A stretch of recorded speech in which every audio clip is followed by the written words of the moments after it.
Welcome to Penrose Learning, where we make understanding easy. In this video, I will explain how to use Apple Wallet in Kuwait. To begin, simply open the pre-installed Wallet app on your iPhone or the Watch app if you are configuring an Apple Watch. You will then see an option to add your first card, which is an easy, guided process. This quick first step prepares you to effortlessly add your payment methods and begin making secure transactions.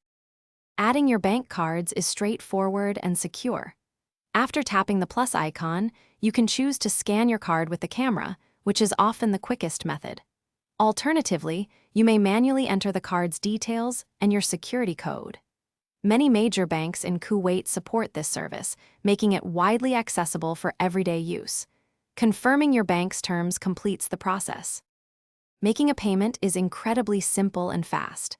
At a store, just double-click the side button on your iPhone, or for your Apple Watch, double-click the side button there too. Then, hold your device near the payment reader, typically found at the counter. Your transaction is securely authenticated using your Face ID, Touch ID, or passcode, ensuring your financial information stays protected. Security is a core component of Apple Wallet, giving you peace of mind with every transaction. Your actual card numbers are never stored on your device or transmitted to merchants during a purchase. Each transaction uses a unique, device-specific number and a dynamic security code. If your device is ever misplaced, you can remotely disable Apple Pay through Find My iPhone, keeping your funds safe. Thanks for watching. If this was helpful, leave a like and consider subscribing. See you next time.